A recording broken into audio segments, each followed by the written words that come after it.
Бзила шаабит, хатырску асысча. Хара хайгургё дара аквафонокна шара шумяхыцра. Ихя хайдыскалась тема харахзы зиги яхзейпшу. Наша встреча посвящена подведению промежуточных итогов проекта «Горная Абхазия. Времена года». Мы хотим представить плоды первых 3 экспедиций, а также осветить скрытые грани проекта, которые открылись уже в ходе его реализации. И это один из важных поводов нашей сегодняшней встречи. Для этого мы пригласили представителей научной среды, которые любезно согласились раскрыть такие интересные темы, как охрана горной экосистемы Абхазии, ментальные особенности работы экскурсоводов в горах и необходимость создания института проводников и инструкторов. С этими темами выступят Роман Дбар, директор Института экологии Академии наук Абхазии, и Марина Барциц, этнолог, научный сотрудник Абхазского института гуманитарных исследований. Проект «Горная Абхазия. Времена года» стартовал 11 февраля и приобрел невероятную популярность. Состоялось уже 3 экспедиции, вышло 3 фильма о проекте и 3 телевизионные передачи на абхазском языке. Фотоотчеты были опубликованы на страницах таких крупнейших информационных агентств, как РИА Новости и Эхо Москвы. Впереди у команды 7 экспедиций. Хотелось бы отметить, что зимние экспедиции отличаются особенной сложностью. Команда побывала в труднодоступных горных районах Абхазии, в которых можно побывать только при помощи вертолета. Такие экспедиции ранее не проводились. Кроме того, мы наградим сегодня победителей масштабной интернет-акции «Сыч-Хатпыла», которая была учреждена в рамках проекта «Времена года. Горная Абхазия». Сейчас я предоставляю слово генеральному директору компании «Аквафон» Алхасу Юрьевичу Аргун. Алхас Юрьевич, вам слово. Бзила шаабит хатырску ависшу.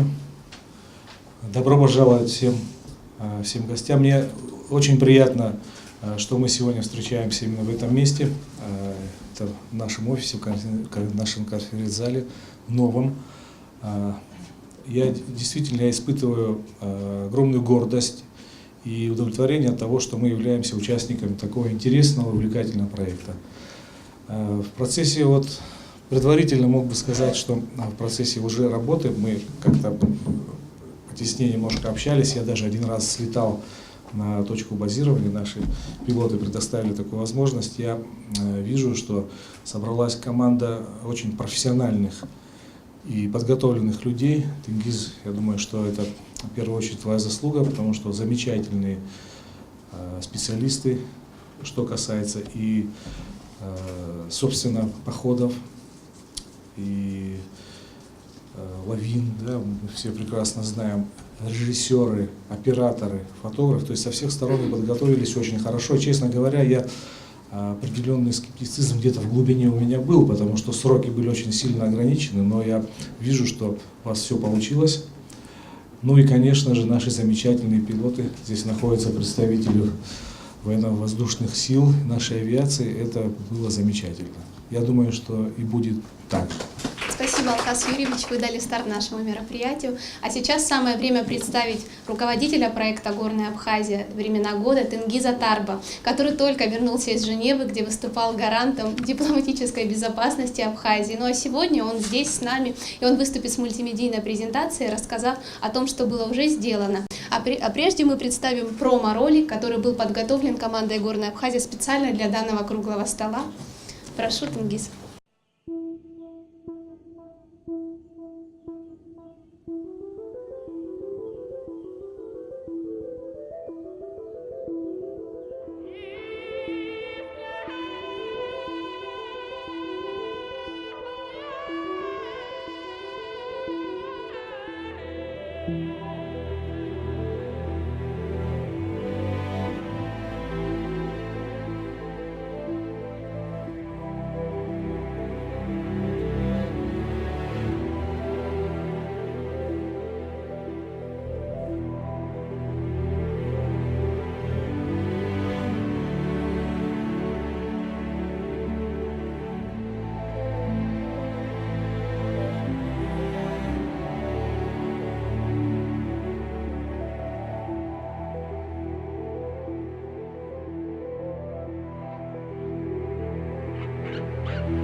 Добрый день! Рад приветствовать вас на круглом столе, посвященном промежуточным итогам проекта «Горная Абхазия. Времена года».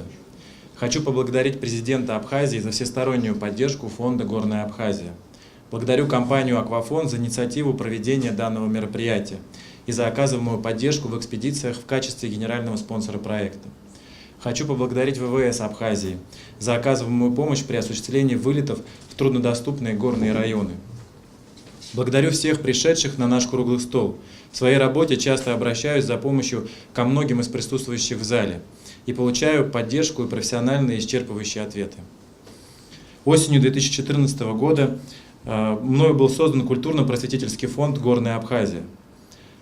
Задачей фонда в первую очередь является донесение до нашего общества понимания, что ценность Горной Абхазии не только в ее природной красоте и ее туристических возможностях, а в том, каково значение для нас мира Горной Абхазии.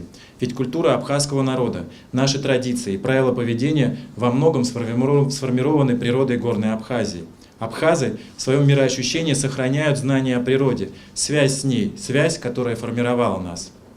Невозможно познать Абхазию, понять суть и истоки ее традиций, не увидев ее горы и не пожив в этой среде.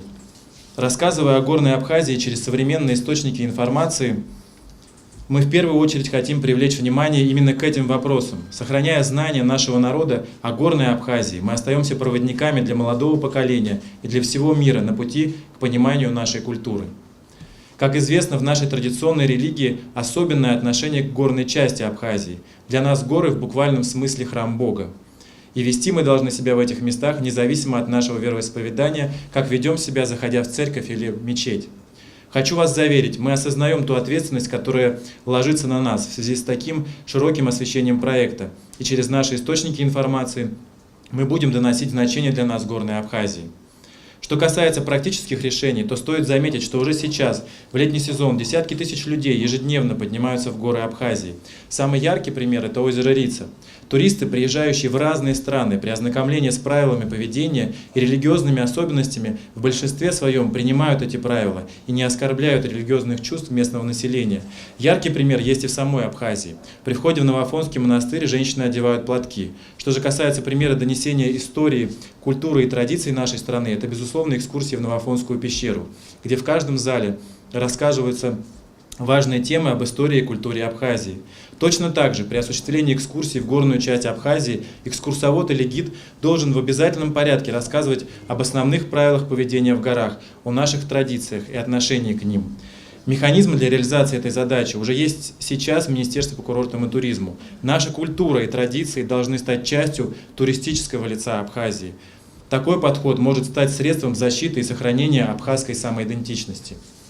Необходимо развивать туризм в рамках нашей традиции и обычаев. Безусловно, необходима программа по возрождению и популяризации горной микротопонимики. Необходима государственная программа по возрождению и популяризации национальной эстетики как части самоидентичности. Необходима адаптация, интеграция национальной эстетики в современное пространство. Хотелось бы видеть в архитектуре горных коттеджей и пастушьих балаганов элементы абхазской культуры. При восстановлении старых объектов и при создании новых горных кластеров проекты должны быть реализованы по правилам экологической архитектуры и с учетом ландшафта местности.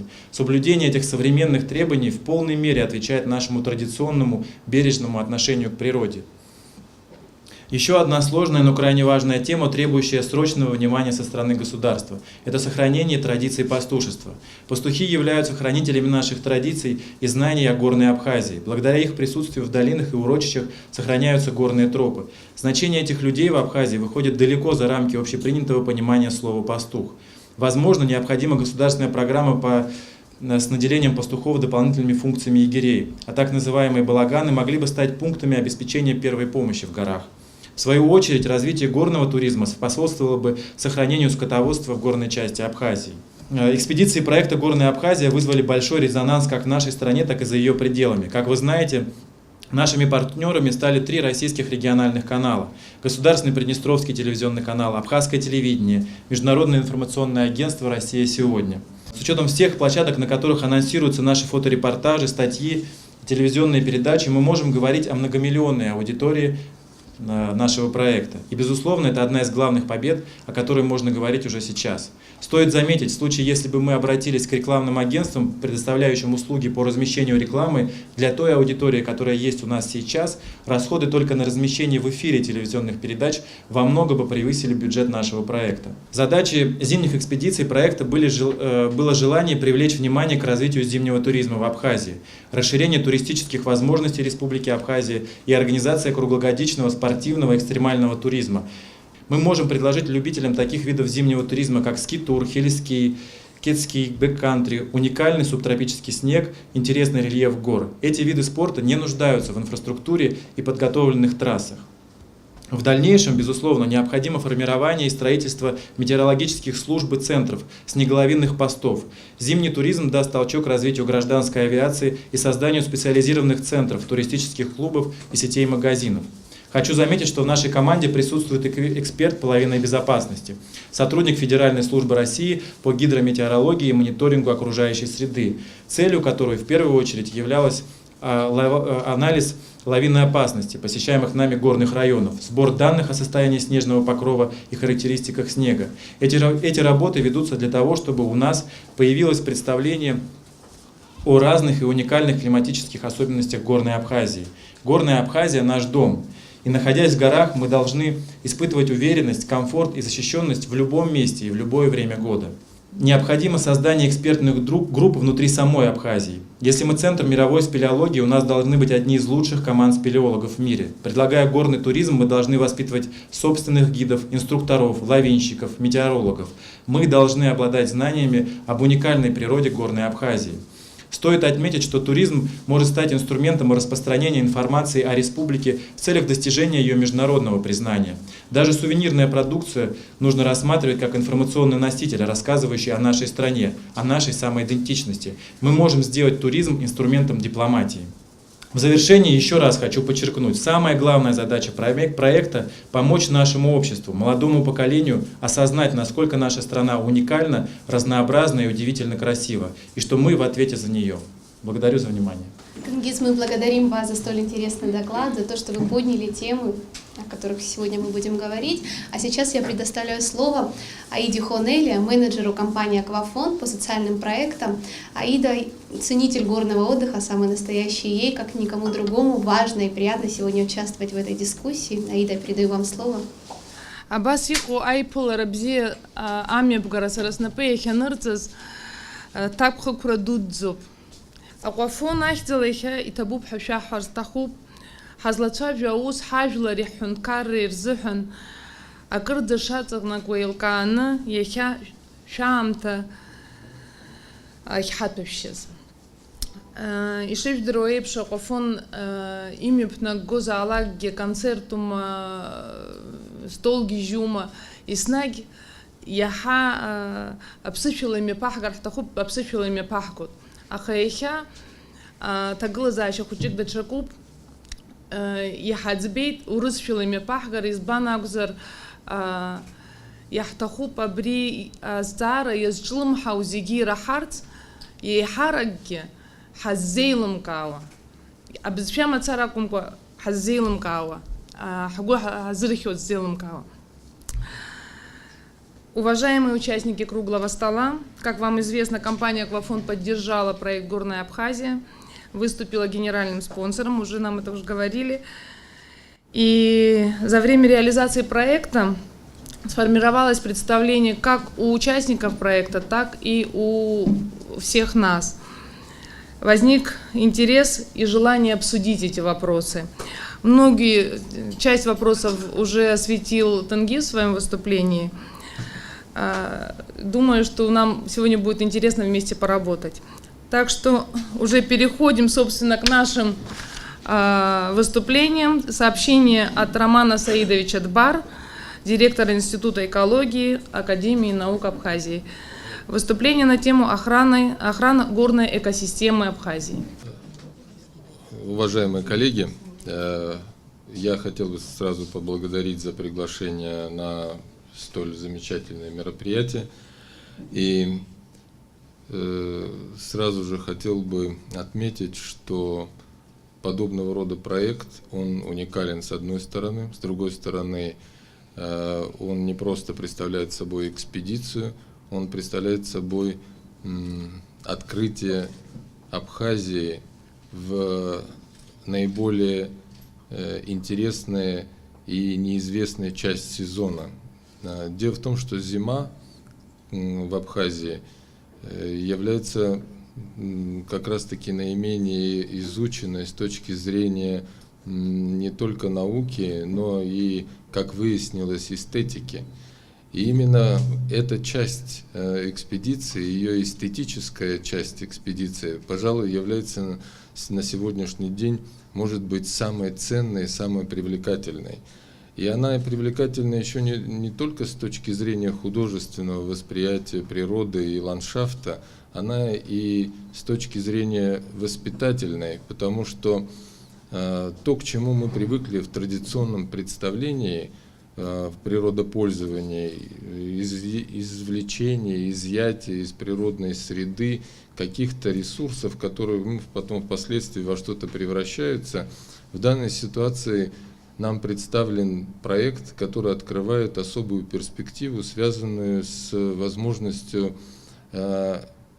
некой такой, в кавычках, эксплуатации, которая не имеет вообще ограничений, потому что любоваться пространством и любоваться ландшафтом можно до бесконечности, и при этом от этого он не иссякает. И это, конечно, особое измерение, которое экспедиция Горной Абхазии, сам проект Горной Абхазии предоставил нам всем. Экосистема гор очень хрупка. Традиционно считается, что горы – это нечто суровое, горцы – это тоже очень суровые люди, но на самом деле в реальной жизни все, что связано с горами, это то, что спряталось в эти глубокие расщелины и труднодоступные места, потому что оно очень уязвимо. И именно эта сторона уязвимости делает любую точку гор и присутствие там особо ответственным, потому что любой человек, оказавшись там, может нанести куда гораздо больше ущерба, нежели чем когда он находится внизу. Вот для примера, любые горные водоемы обладают особой чистотой и прозрачностью, и при этом требуется куда гораздо меньше загрязнителя для того, чтобы контаминировать или осквернить этот водоем, нежели чем внизу, на низине. И это связано с функционированием экосистем. Они там очень слабые, они не обладают такой степенью самоочищения. Плюс ко всему, если учесть, что, например, самая высшая точка в Абхазии – это 4 километра 46 метров. Значит, эта дистанция от побережья до нулевой точки чуть больше 60 километров. И за 60 километров происходит перепад с самой высшей точки Абхазии до побережья моря. При этом модуль стока оказывается очень крутой. И любая вода, которая выпадает на этих вершинах, она несется к морю с очень большой скоростью. Любое повреждение почвенного покрова, любые незначительные изменения, которые внесены в эту экосистему, они оказываются весьма разрушительными. В этом проекте и озвученных перспективах его есть некие вещи, которые немножко пугают меня. Они пугают меня по той причине, что, по всей видимости, сегодня существуют некие такие, может быть, так сказать, у проекта эйфорические подходы к освоению этих пространств. Но это следует делать крайне осторожно, потому что любое вмешательство в горную экосистему требует крайней взвешенности. Я благодарен в данном случае проекту, который всколыхнул и заставил задуматься очень многих о необходимости особого отношения к горной экосистеме. Я искренне надеюсь и верю, что такие энтузиасты своего дела и сподвижники без всякого преувеличения, как Тенгиз Тарба, который не только своими такой активностью, которая достойна подражания, но и самое главное, особым взглядом, сумевшим передать красоту гор, что очень немаловажно, потому что очень многие люди ходят в горы, но при этом они оказываются как вещь в себе, не способны передать этого. Тенгизу удалось передать этот взгляд на этот мир, и я думаю, что, глядя на эти замечательные фильмы, которые сделаны в рамках проекта «Горная Абхазия», дадут особый импульс нашей молодежи по-иному относиться и по-иному ценить то богатство, которое у нас есть. Спасибо, Роман Саидович, за интересное сообщение. Следующее выступление у нас от Марины Барцыц, этнолог, научный сотрудник Абхазского института гуманитарных исследований. Марина, вам слово. Тема моего сообщения – это горный туризм, социокультурный аспект. Ну, в первую очередь, когда мы говорим о туризме, вот то, что вот сейчас Рома говорил об наших опасениях, мы понимаем, что и для экономистов, для Министерства экономики, финансов и так далее, для них в первую очередь, конечно, больше интерес представляют иностранные туристы, которые оставляют больше денег, чем свои собственные.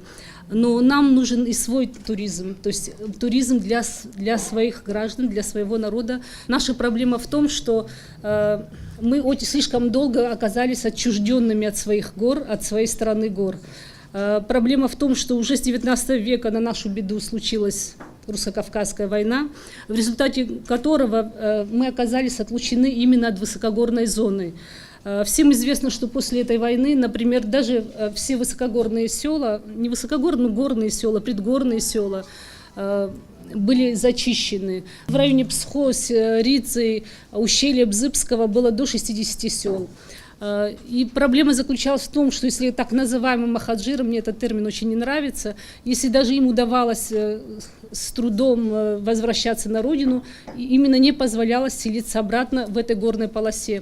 То есть был специально такой план отчуждения от гор, закрыть эти контакты, инфраструктуру с Северным Кавказом и то же самое не заселять прибрежные районы. И, конечно же, не заселять ущелья. Был такой запрет. То есть там сложно было контролировать. То есть вот еще с этого времени, уже почти 150 лет, да, с конца 19 века мы начали терять и фактически к сегодняшнему дню потеряли те навыки жизни, хозяйствования в предгорных районах Абхазии, в горной зоне с суровым климатом, где с долгими снежными зимами. Но потом со временем, через несколько десятков лет, конечно, им начали уже разрешать заниматься отгонным скотоводством. Конечно, опять вернулась вот этот охотничий промысел, но вот в такой форме в советский период мы это имели. Но сегодня мы связываем надежды вот с данным проектом еще с тем, что возрождаются, мы надеемся, что будет как минимум возрождаться традиции предвоенного туризма, вот то, о чем говорил Тенгиз, хотя бы 20 лет назад. Ну, мы знаем, вот мы одноклассники, мы со школы ходили через перевалы в Дамхурце, да, были школьные маршруты, студенческие маршруты и так далее. Мы сегодня теряем скотопрогонные маршруты. Сейчас экологи, конечно, они в глубине души рассчитывают, что вообще для них идеально вот особо сохраняемые зоны, мы тоже так любим, в которых вообще лучше бы человека не было, как без сохранить эту систему. Но для нас, для культурологов, для этнологов очень важно, например, для нас трагично, что сегодня многие скотопрогонные маршруты в горы, дороги, то есть это дороги, это не тропы, они так и называются ашхацами. В том числе тут сюда и относится, допустим, тот же шелковый путь, да, часть которого до сих пор используется. То есть ашхацами я просто перечислю, допустим, Чилов маршрут, Чилов Ирцаху, Абжаку, Абсхю, Аджиндара, Хюхдара или Блабарху, Акылхара. К сожалению, можно сказать, что последние годы все эти дороги за последние 20 лет они перестали быть дорогами, они превратились уже в тропы. А с другой стороны, мы можем сказать, что вот наши друзья, уатхарские старожилы, скажут, что, к сожалению, и тропы, которые были в горах, пастушеские тропы, они уже зарастают, то есть с каждым годом спасибо им, спасибо этому лагерю, спасибо Агарба, Валерию нашему, то есть, что молодежь поднимается, и какие-то хоть несколько маршрутов осталось. То есть, мы не просто теряем эти маршруты, мы не просто теряем, мы теряем вместе с этим маршрутом топонимику, допустим, да, этого маршрута. А топонимика — это не просто название, это история, история народа, история предков. Ну, допустим, Блабровская топонимика, вот маршрут в горы. Ахёцвердзых, например, это там, где разведчики собирали информацию, встречались, шпионы встречались, Ахёцвердзых там, или Зухпха, Дахтаз, или Анахатарта, место, где святилище, Коксихо, то есть имена конкретных людей. При этом все эти земли всегда были общинными. Они могут называться именем вашего дедушки, прадеда, но это просто топонимическое название Уад-Пан, Уад-Даган. Но оно остается общинным владением, общинной землей. То есть очень важно, что я не буду здесь говорить как этнограф, конечно, нам это безумно интересно, но не буду, вы тоже очень хорошо знаете, что в горах есть целая система норм, запретов, табу, не просто запретов нельзя, а именно религиозных запретов, цасцем, просто не обсуждается, ни в коем случае этого не делать. Очень много таких запретов. Ну, во-первых, это в горах, в нашей культуре, в кавказской, в абхазской, как во многих, в горах человек просто гость. Это гость, хозяин там другие, это горные духи, хозяева гор, Ашхан Шахука, божества, это может быть божество промысла, допустим, охотничьего, а человек просто гость, который ходит на цыпочках, ни в коем случае ничего не нарушает. Грозный хозяин может наказать за любое непочтительное поведение, за любое нарушение, при этом не только неправильно себя ведешь, а еще просто отношение к растению, к животному и так далее. То есть в данном случае это особая страна, и проблема еще в том, что там находятся святилища, там сами горы являются священной землей. Да, это как храм, как говорил здесь Тенгиз, но это еще в горах, вот на этой священной земле, где совершенно другие правила поведения, отличающие, кардинально отличающего от нижнего нашего, мирской нашей жизни, нижней. Тут есть еще святые места, вот особо охраняемые. Я очень боюсь, что нам надо будет делать картографирование гор, допустим, да, и маршрутов и так далее. Вот эти священные места, где были святилища, где перевалы были и так далее, они вообще должны быть, даже страшно их указывать на картах. Вот хочется, чтобы туда никто не появлялся, и даже наши местные родные граждане. То есть, и как здесь говорилось, многие вот эти запреты, которые вы очень хорошо знаете, или которые надо еще доисследовать, многие эти запреты, они же имеют рациональное объяснение. Вот не купаться в озере, там, не раздеваться, не ходить без головного убора, не убивать альбиносов, да, белого зверя убить, это вообще считалось. После этого он просто больше не ходил на охоту. То есть все это пространство, это все пространство гор, оно является священным, потому что там нет нечисти, там люди, как я говорила, гости, там не хоронят. Очень часто наши друзья в Фейсбуке пишут: вот, хочу, чтобы меня похоронили в горах. Ни в коем случае, там не просто не хоронят, там нельзя оставлять души погибших, то есть их обязательно надо забрать вниз. Вот есть два места, где нельзя оставлять душу. Нельзя оставлять в воде, нельзя оставлять в горах. То есть обязательно надо забирать сюда вниз. То есть не просто, это все связано именно с табу религиозным. Ну, еще интересно, конечно, что пространство гор – это мужское пространство. И вообще наша культура, она маскулинная. При этом это не значило, что там вообще не было женщин. Если учитывать, что раньше там были маршруты, там была инфраструктура, Иналып отмечает, что там есть топонимика женская, то есть, значит, женщина алтартақан, алгалартақан, дахапазақан, рыхацка, рыжлока, ужхак пхалтара, рхот, чендара арджа, рышха. Еще есть очень важный, интересный момент. Мне понравилось, что вот сегодня Тенгиз это подчеркнул, роль пастухов вообще вот этой культуры, скотоводческой нашей культуры. И с охотниками немножко поопаснее, потому что сегодня они больше похожи на браконьеров. Даже по телевизору не могут открыто сказать, что вот убил, там еще... По срокам видно, что он не мог охотиться в июне, в июле и так далее. Но что же касается пастухов, все-таки пастухи, они остаются хранителями гор, они остаются хранителями этих троп, людьми, которые знают законы гор. Все еще, к счастью, пока еще эта культура есть. То есть ее можно восстановить. И потом надо посмотреть вообще вот эти пастушеские. Само слово пастух, это же не тот, кто пасет, это тот, кто охраняет, ахча шерцу. Это тот, кто охраняет, занят охраной. И он не просто охраняет. Пастушеские группы – это воинские группы. Вообще вся эта территория, она залита, можно сказать, каждая пять там залита кровью. Это место постоянных сражений, постоянных военных набегов и так далее. Тысячелетиями, не 100 лет, а тысячелетиями место сражений. И вы в каждом месте можете найти вот эти места, где были эти сражения, вам расскажут о них. То есть очень важно все-таки, чтобы... Хочется также, чтобы именно из сельских мальчишек, да, вот из этих мальчиков, которые яладзу, которые росли в этих пастушеских группах, чтобы начали уже готовить инструкторов по туризму именно из них, людей, которые являются носителями этой культуры. И, конечно, есть еще охотник, но охотник тоже, кстати, если пастух, он связан именно с местом или с маршрутом, охотник, он более мобильный, он больше знает, он более такой... в более опасных ситуациях. То есть на самом деле мы должны помнить о том, что вот этих людей надо использовать и опять же использовать, готовить своих людей, возвращать своих граждан, возвращать в эти горы, возвращать свои горы. Просто перечислю какие-то задачи, скажу коротко. Задачи паспортизации природных и исторических ценностей высокогорной зоны. Мы не можем говорить, что у нас есть это есть. Имеются в виду не только природные, вот то, что вы сейчас говорили, это могут быть природные водопады, чудесные озера, ландшафты, пещеры, флора и фауна, но также памятники природы.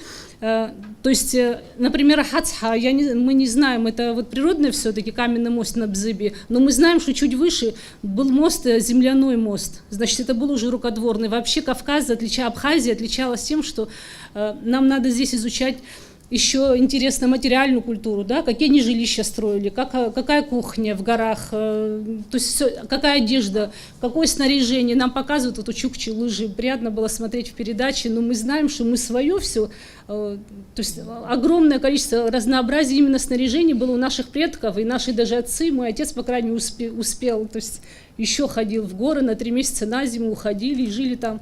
Имели специальное снаряжение. Но еще интересны эти мосты абхазские, безумно интересные, без единого гвоздя, висячие, каменные и так далее. То есть еще один момент, очень важно именно картографирование, и там, вот я говорила, священные места, как-то надо их там определить, и памятники истории, памятники археологии, Ацангарапа. И вот завершая, хочу сказать, что мы говорим о картографировании, очень жаль, что у нас до сих пор никак не издано вот этот труд во главе Сардзенба по горной топонимике, с микротопонимикой, надо ее уже издавать. И очень обидно, когда мы меняем эти названия, лексику, да, мы говорим на русский лад, ациток, это у нас называется цитук, или человек появился, как будто вот на необитаемом острове, вот он появился и сделал заново открытие. Ну, например, уже зоотыша воронях захтвит, убридан надгала пранку-то прайтубра. То есть надо относиться, это же не просто, это историческая память, и это восстановление исторической справедливости. То есть когда мы оказались отчуждены, любой приезжий может подойти и назвать по-своему это место. И важно восстановление инфраструктуры, важно восстановление именно курортного туризма. Имеется в виду вот восстановление здоровья Абхазии, это традиционно.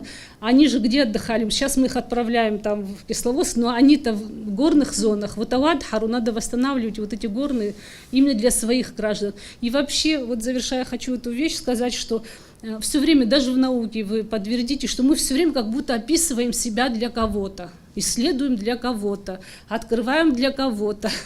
То есть как будто мы пытаемся себя продать. Нет, давайте уже мы вначале сами станем хозяевами, освоим. И, конечно, будет туризм. И будет, но какой туризм мы хотим? Мы хотим экотуризм, щадящий туризм. Мы хотим туризм, хотим мы этого или нет, уже начался аграрный туризм. Уже начинаются, у нас уже есть музей под открытым небом, вот Харах будет, уже все проекты идут, да? То есть это все равно будет, но надо нам именно делать упор на экологический туризм, будет и агротуризм, будет и агроэкотуризм. Ну, можно сказать, я очень надеюсь, что мы сможем примирить, и я очень надеюсь, что если во главе таких проектов будут люди, профессионалы, понимающие, любящие свою родину, они смогут сделать так, что даже туризм мы сможем использовать в своих целях для защиты, в том числе и природы тоже, и для защиты и возвращения, да, восстановления вот этой социокультурной среды, которую мы утеряли, от которой мы оказались отчуждены. Спасибо большое, Марина. Единственное, что хочется сказать, вот этот круглый стол, не знаю, я думаю, что вы все согласитесь, возникает желание снова встретиться уже просто по узким каким-то вопросам, вот собрать этнологов и действительно вот раскрыть какие-то вопросы, которые в 10 минут невозможно уложить. Я думаю, что такие встречи у нас еще будут. Ну, на этом наши доклады основные завершились. Хочу до такого широкого обсуждения предоставить слово вице-президенту Республики Абхазия Виталику Габне, так как в такое непростое время поддержали проект, который действительно нужен. Добрый вечер, друзья. Здравствуйте. Отдельную благодарность, и считаю, что нужно начать именно с этого. Хотел бы позволить себе Тенгизу, как руководителю проекта, всей команды в частности. Полагаю, что ребята сделали действительно большое дело. Завидуем мы им все белой завистью, поскольку, если говорить с высоты моих лет, то за исключением рождения детей, самыми яркими событиями были переходы именно через горы. Одно связано еще с предвоенным университетским своим образованием, со студентами Кабардино-Балкарского университета через Марувский перевал, и второе уже связано с войной. За истечением времени я понимаю, что это были самые яркие события в моей жизни, и все, что докладчики до меня говорили, это действительно соответствует действительности.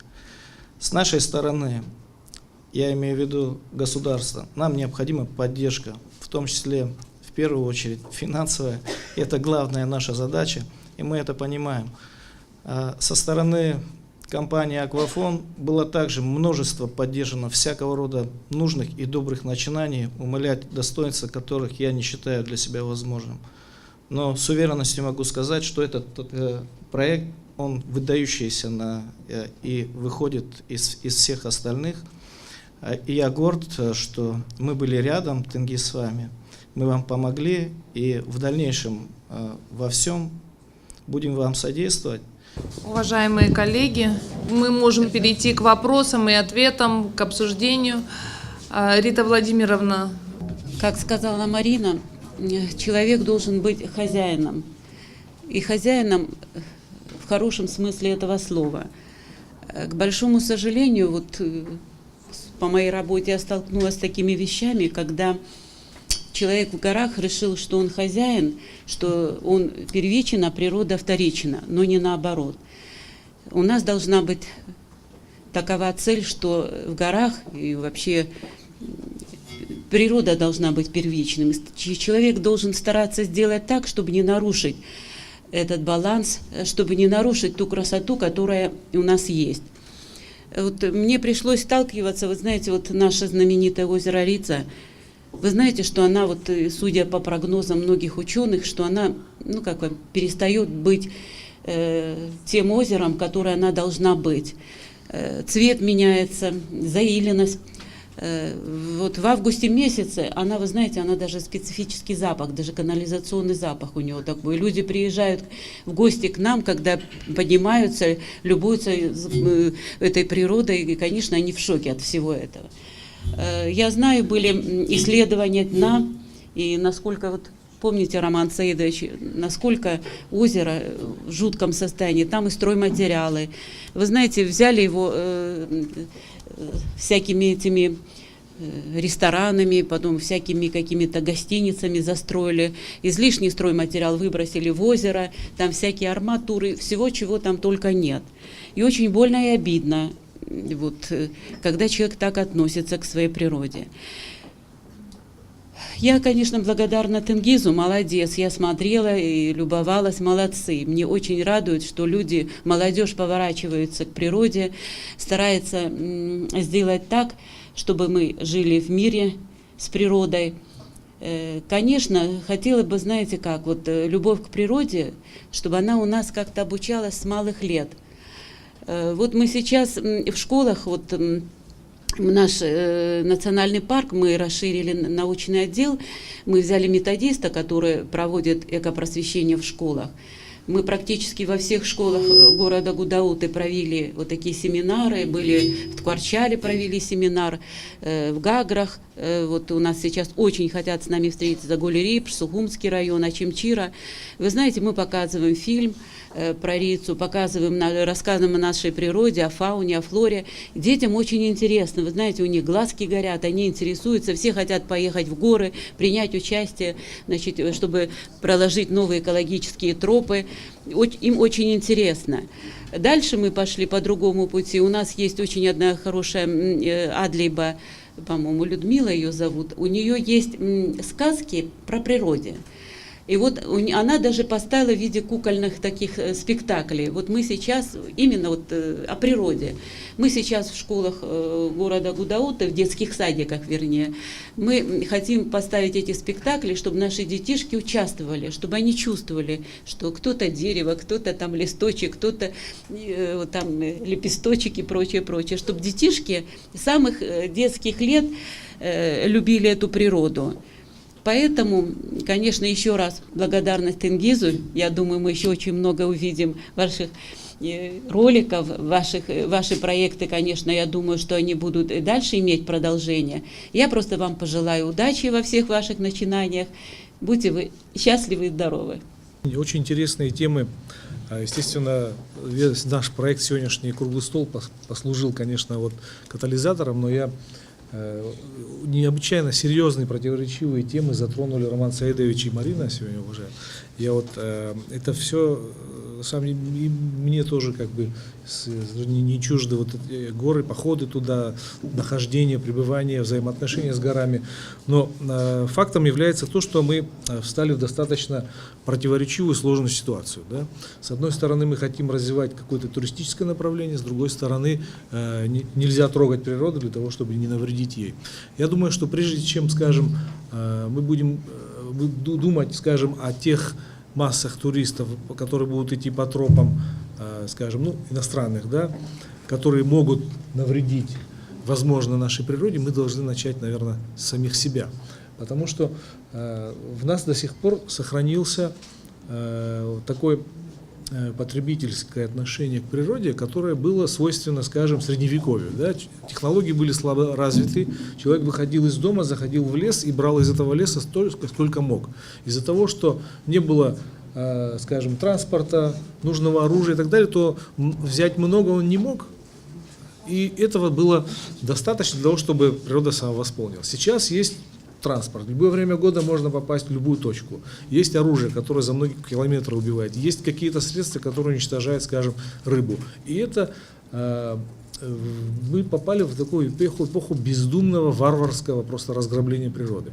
Если другая сторона, Марина, к твоим словам, возвращаясь, то есть это все перекликается, если это раньше регулировалось каким-то отношением, да, которое традиционно в Абхазии было сформировано, вот мой отец непосредственно занимался изучением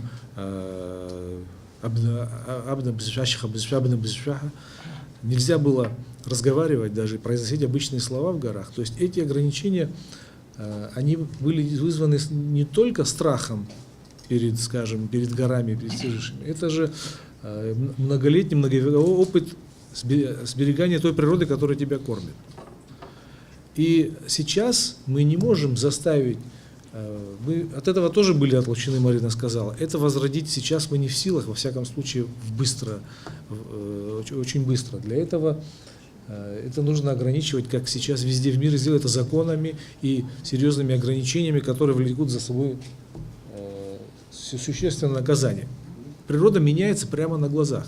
Я, как человек, занимающийся обычной спиннинговой рыбалкой, могу вам сказать, что сейчас, в сравнении, скажем, с тем, что было 10 лет назад, а это совсем маленький период, это катастрофически просто. Рыбы практически нигде нету. Я имею в виду обычные рыбы форели. Например, когда вот только освободили Кадорское ущелье в 2008 году, прошло 7 лет, можно было в любую ямку закинуть удочку, крючок, и можно было поймать живую форель. Сейчас же для того, чтобы найти форель, нужно уйти в такие горы, в такие дебри, что то есть с каждым разом становится все хуже и хуже. Как с этим бороться? Например, есть опыт других стран. Например, например, французские Альпы. У них была такая же проблема, но, правда, раньше нас, это было в 19 веке. Там тоже было вот такое же отношение, да, людям надо, значит, они любыми способами пытались выловить. А были жесткие ограничения, во-вторых, подкреплялась популяция, там, я сейчас в частности говорю о рыбе, и выдавались лицензии. То есть очень четко определялось, кто сколько может поймать, по размеру, очень строго контролировалось. Сейчас в любой альпийской речушке полно форели, вот как было, там, скажем, совсем в старые времена. И я думаю, что вот это очень верное и правильное направление, которое поднимает данные нынешние экспедиции, потому что об этом мы все молчим, об этом нам даже стыдно, наверное, говорить, но мы относимся просто, не знаю, по-свински, по-варварски к своей земле, к своей природе. Таисия Георгиевна Аланя просит слова. В продолжение общей темы, и хочу чуть-чуть поделиться своим опытом. Вот уже 15 лет, как мы проводим лагерь на территории Ауатхары, лагерь детский, эколого-туристический лагерь Сухумского дома юношества. И, собственно, что я хочу сказать, что если мы все вместе, вот все те, кто сегодня говорит о том, какой должен быть туризм, как он должен развиваться, как нам сохранить природу, наши традиции, наши обычаи, если мы все вместе не будем бороться за это, то вряд ли вообще что-нибудь случится, что-нибудь останется. Почему? Потому что в течение этих 15 лет, работая с детьми на природе, мы пытаемся обучить их тому, как нужно жить в природе, как нужно сосуществовать с природой, не нанося ей вреда. Мы учим их тем самым традициям, тем самым обычаям сохранения той же топонимики, гидронимы абхазские. Обо всем этом мы говорим. Но как трудно объяснить ребенку, когда мы говорим, что купаться в озере нельзя, обнажать тело под открытым небом нельзя. Это традиции наши. Тут же под водопадом купается целая группа людей, извините, практически обнаженных. Наши дети выбегают из автобуса, оденьтесь сейчас же, у нас так не принято. А наш собственный экскурсовод, абхазец, говорит, оставьте их в покое, или очень тяжело объяснить детям, что надо сохранять природу, надо бороться за животных, и тут же рядом с электроудочками по Лашипсе идут рыбаки, если их так можно назвать, или бесконечная стрельба из автомата на той же территории Рицинского национального парка в районе Ауатхары. День и ночь громыхают все, кто хотят. Очень тяжело с этим. Вот на этом фоне воспитывать детей, а дети-то воспринимают все, и воспринимают это искренне, по-настоящему, и вот эта действительность, и то, о чем мы говорим, получается как миф. Так что, если мы сами будем говорить тем же туристам, вот как говорил Тенгиз, когда женщины в храме одевают косынку, и люди с этим соглашаются. Если мы сами не будем говорить о том, как нужно вести тем же самым туристам, а уже и нашим детям следом, то вряд ли мы сможем чего-то добиться и чего-то достичь. А ребятам, которые и самому Тенгизу, тем, кто участвует в этом проекте, и кто нам дал такую возможность увидеть эту красоту, конечно, огромное спасибо и удачи. Видите, как получается, какие интересные темы были затронуты, да, и какие они сложные. Безусловно, мы это все понимаем, все участники проекта.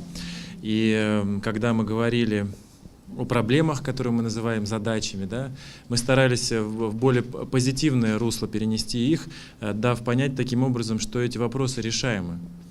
И ничего сверхъестественного от нас не требуется для того, чтобы, собственно говоря, ситуация в том же Рицинском национальном парке улучшилась.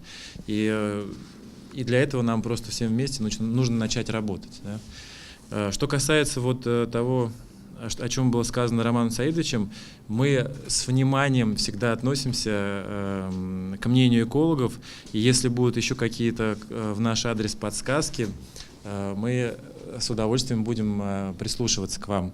Но после этого были озвучены другие вещи, и, конечно же, мне бы очень хотелось, чтобы со временем наша реальность соответствовала тому, например, как все участники проекта относятся к экологии на сегодняшний момент. И то, что говорилось об озере Рица, у меня был тоже очень интересный разговор на эту тему. Надеюсь, со временем мы придем к тому, может быть, это произойдет через 5 или через 10 лет, когда ситуация изменится в корне. У нас нет второго озера Рица. Это самый уникальный, самый неповторимый объект Абхазии. И только из-за того, что вот мы с ним такое сделали, вот эта вот магия этого места, она она ушла просто, да. И на сегодняшний день мы должны думать о том, чтобы убрать все, это не мои мысли, не мои идеи, но они очевидны. Мы должны прийти к тому, чтобы убрать все, что там есть, и оставить это пространство только для того, чтобы человек пришел, насладился им, ощутил волшебство этого места и ушел оттуда. Никакие автобусы, дороги, они должны быть в километре или в 2 километрах от этого места.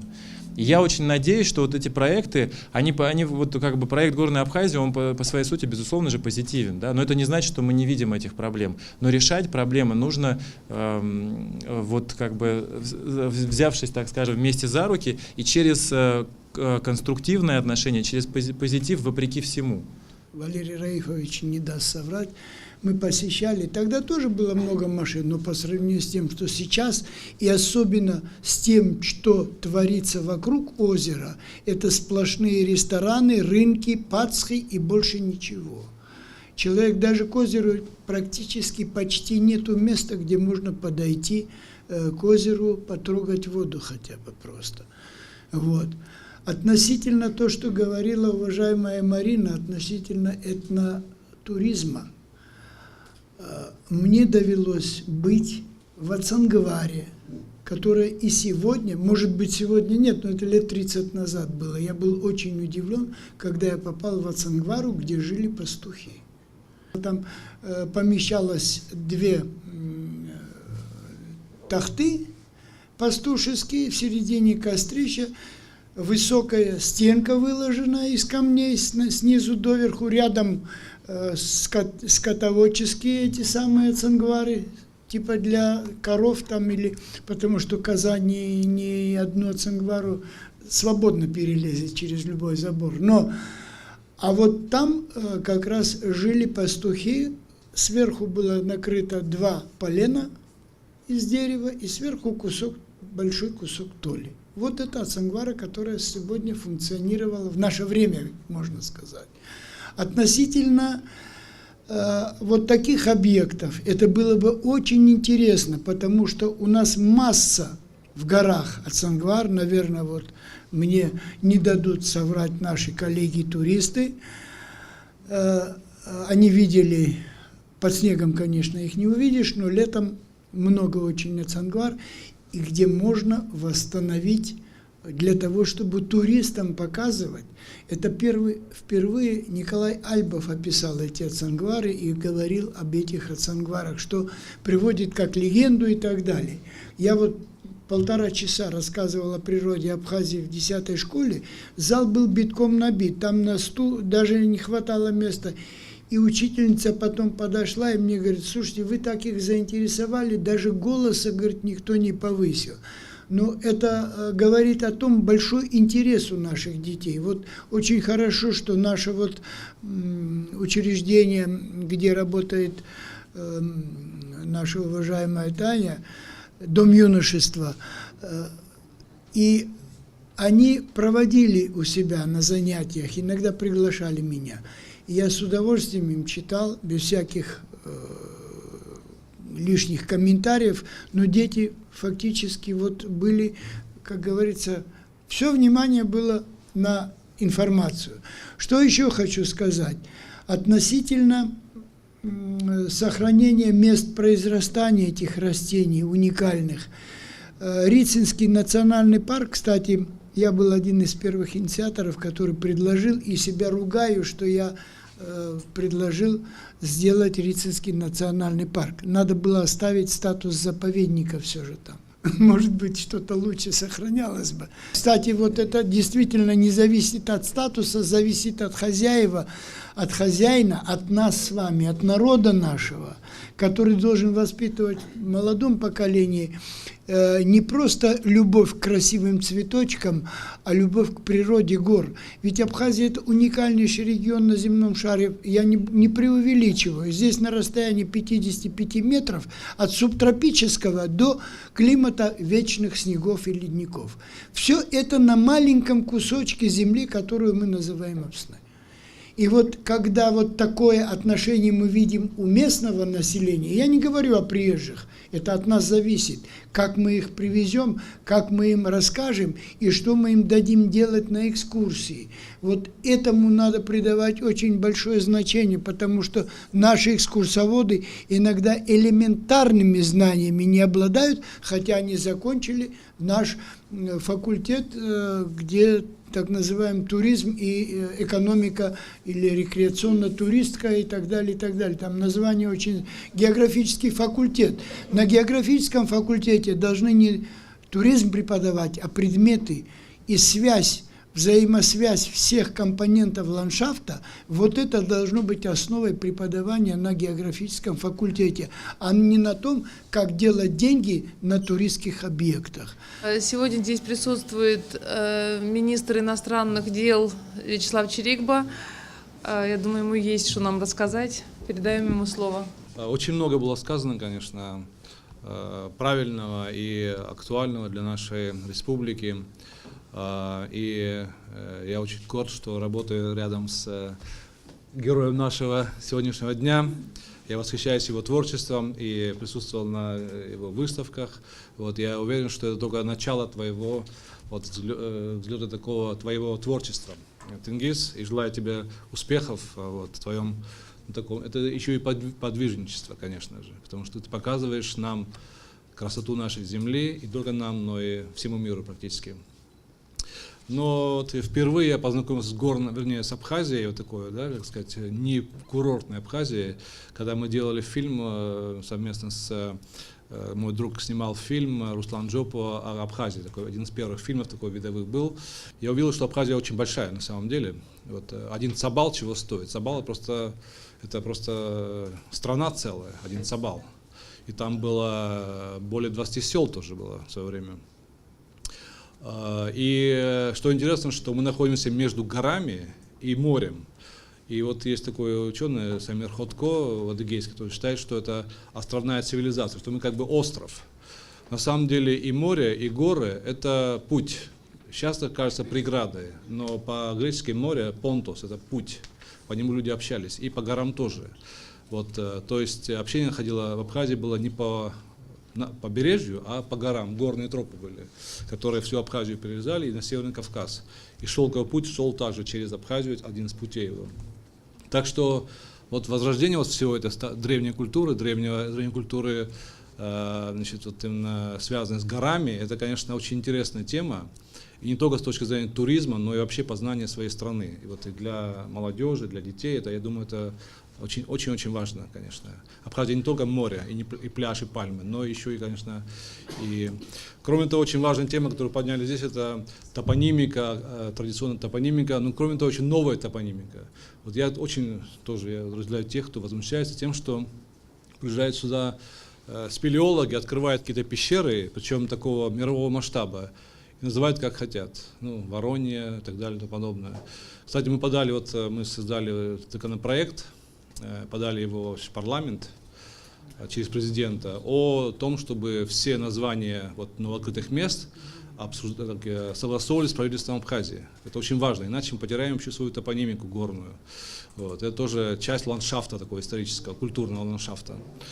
Я думаю, что здесь очень много тем, которые можно затронуть, но повидав много стран, я просто подтверждаю то, что уже говорил, что Абхазия самая красивая земля на земле.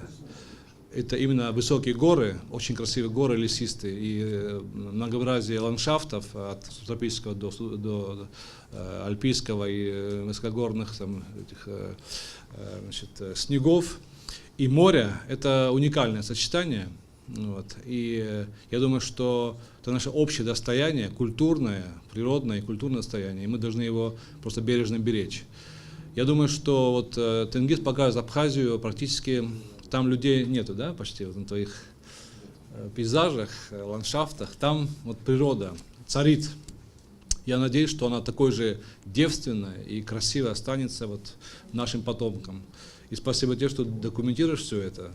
Все-таки все меняется на самом деле, и тоже это история, которая как бы документируется вот в этих твоих замечательных фильмах и фотографиях. Спасибо тебе большое и огромных тебе успехов. Спасибо большое, Вячеслав Андреевич. Слово просит Агрба Валерий Раифович, член команды Горной Абхазии. Многие наши люди говорят о патриотизме своей страны, но когда патриотизм физически делается, мне кажется, это намного больше. Я к чему веду свой разговор?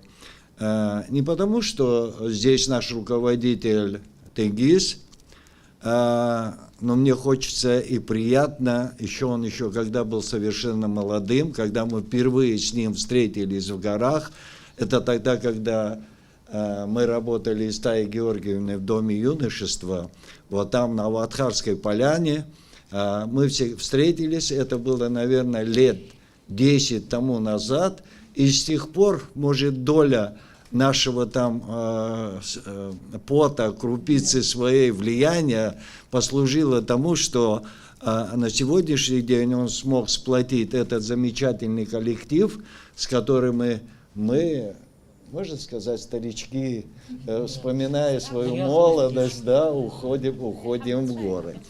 Покорили Северный полюс, там был абхазский флаг. Покорили Байкал, на батискафе, там был абхазский флаг. И все люди, которые были на этих мероприятиях, заслужили, но я не хочу сказать но наш молодой парень покорил самую высшую точку Америки, и там был абхазский флаг. Но я не могу без внимания оставить тех людей, которые мы ведь 2-3 минуты эту передачу смотрим, а здесь пришлось попотеть.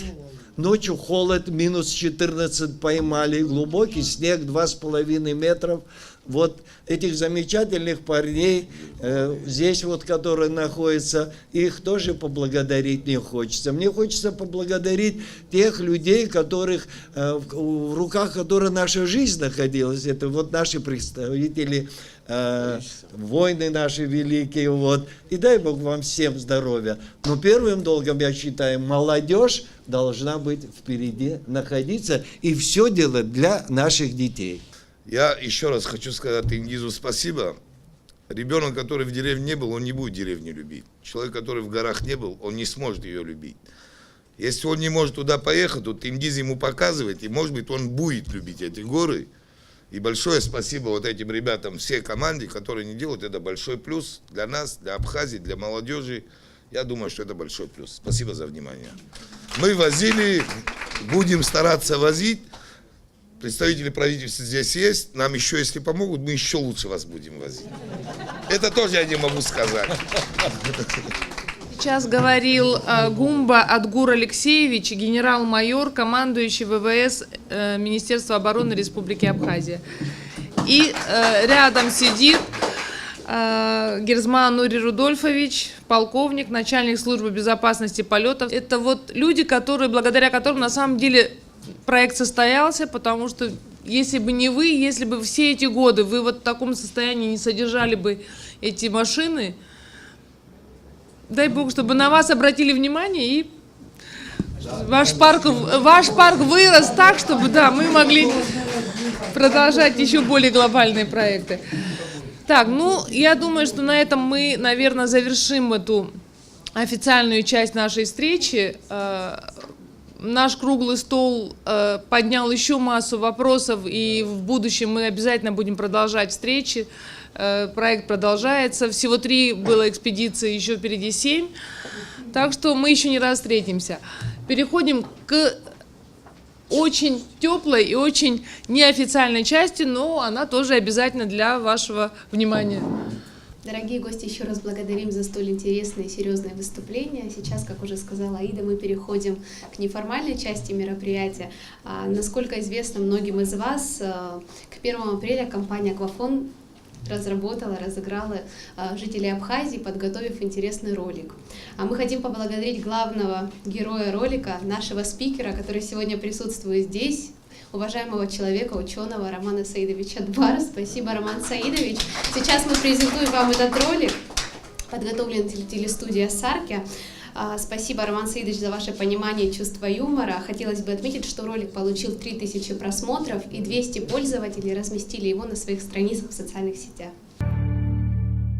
По окончании очередной экспедиции команда проекта «Горная Абхазия. Времена года» вернулась с интересной находкой. Это были останки животного, один из представителей которого предположительно ранее оставил команду без съестных припасов. Вот как на фотографиях выглядел разоренный погреб. Воришка оставил после себя горячие следы. Обнаружив интересную находку, участники третьей экспедиции принесли ее в Институт экологии, где в результате предварительного исследования ученые пришли к любопытным выводам. Накануне директор Института экологии Роман Двар в эксклюзивном интервью не исключил, что речь идет о новом научном открытии. Экспедиция «Горная Абхазия» предоставила нам уникальный материал. Он представляет собой неполные костные останки зверя, который был обнаружен в высокогорной части Абхазии.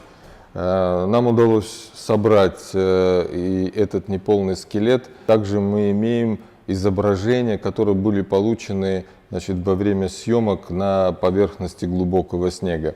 Это хищник, который, судя по строению зубов, перешел к питанию растительной пищей. Это ранее неизвестный науке зверь, который обитает в труднодоступных участках горной системы Кавказа, именно на его абхазской части. Вызывает удивление, почему до сих пор зверек этот оказался неизвестен науке и не попадался. У нас есть свои предположения на этот счет. Судя по удлиненным пальцам задней части ног, этот зверек приспособлен к тому, чтобы бегать по поверхности пушистого снега. Он не встречается в летнее время, потому что впадает в глубокую спячку и просыпается только зимой, выходит на поверхность для того, чтобы собирать с поверхности снега выпавшие семена пихты кавказской, которые разносятся ветром. Можно сказать без всякого сомнения, что это сенсационная находка, которая требует дополнительного исследования и изучения. 3 апреля планируется пресс-конференция участников экспедиции проекта «Горная Абхазия. Времена года». Ожидается, что на ней будут озвучены подробности темы. Можно сказать без всякого сомнения, что это сенсационная находка. На гусара не похож. Цвет надо менять глаз. Давай усы, как у Сальвадора Дали. Я сделаю ему голубые глаза. Вот эту кляксу сделай оранжевого цвета. Не, давай все-таки хвост сделаем.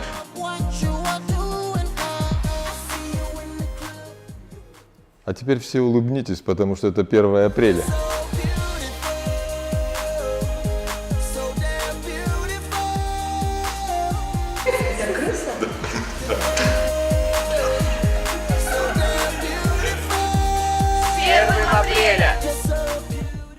И на этой позитивной ноте, когда у всех улыбки на лице, мы хотим перейти к долгожданной части награждения победителей акции Сычхатпыла. Наши победители заждались, они ждут нас вот в том ряду. Сейчас мы будем вызывать каждого и награждать. И сейчас я вкратце расскажу о самой акции. Акция Сычхатпыла была учреждена в рамках проекта «Горная Абхазия». Это фотографии любителей горного туризма, которые можно сейчас увидеть здесь. Все они сделаны были в Абхазии. Многие из этих работ можно по праву считать профессиональными. За 12 дней существования акции к участию было представлено более 400 работ. Пользуясь случаем, мы хотим поблагодарить всех участников акции. Мы рады, что она получила такой отклик. Оценивались работы экспертным жюри, состоящим из членов команды «Горной Абхазии» и сотрудников рекламного отдела компании «Аквафон». А сейчас мы представим победителей и их работы. Планировалось изначально, что будет один победитель акции, но было настолько много интересных работ, что были учреждены еще 3 дополнительные номинации. Начнем с самого главного победителя. Им стала Амина Кварджия. Давайте поаплодируем. Амина, к сожалению, не смогла поприсутствовать сегодня. Она находится в Москве на учебе. Кстати, учится она на режиссера. Но у нас сейчас будет возможность включить видео поздравления. Она его подготовила. Давайте посмотрим. Всем привет! Я очень рада, что приняла участие в конкурсе «Сыч Хатула», и мою работу выделили из всех остальных. Несмотря на то, что достойных работ было очень много, я бы хотела поздравить всех, без исключений, и призеров, и участников, пожелать им дальнейших успехов, новых идей. К сожалению, сегодня я не могу присутствовать на награждении и поблагодарить лично организаторов данного проекта. Хочу выразить огромную благодарность команде «Горной Абхазии» и генеральному спонсору «Аквафон» за такой интересный и креативный конкурс. Спасибо. Присутствует ее сестра, которой мы сейчас передадим призы. Как мы уже говорили, обещанные призы победителя — это сертификат на полет на вертолете совместно с командой «Горная Абхазия».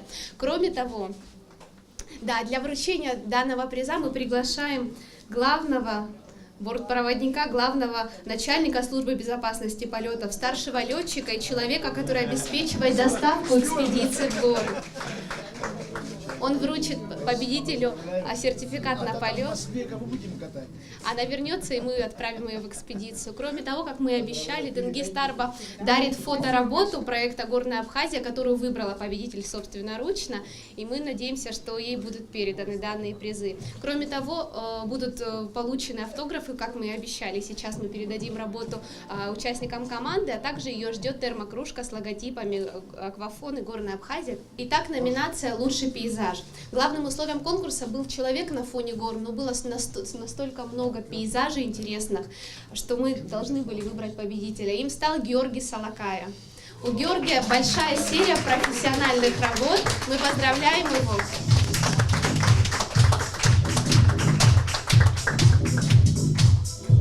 Спасибо, Георгий. Мы надеемся, что этот полет позволит вам сделать дополнительную серию замечательных пейзажей уже с высоты птичьего полета. Спасибо. Уважаемые гости, следующая номинация. Работа очень привлекла нас. Мы не знали, если честно, долго, как назвать номинацию. Назвали «Тропойка туриста». Честно скажу, почему она не стала победителем, потому что не совсем было понятно, что это горы Абхазии, но работа очень достойная. Победитель Амина Двар. Хотим пригласить победителя. Амина получает в подарок фотокартину, также с автографами участников проекта. Спасибо вам, Амина. Желаем вам успехов, дальнейших творческих, хороших работ.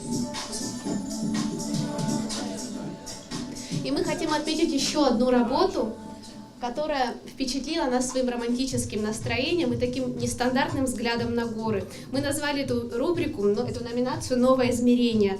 И этот человек, этот участник, Ираклий Пицинья, победитель, на наш взгляд, представил лучший опыт гармонии человека и природы. Ираклий Пицинья.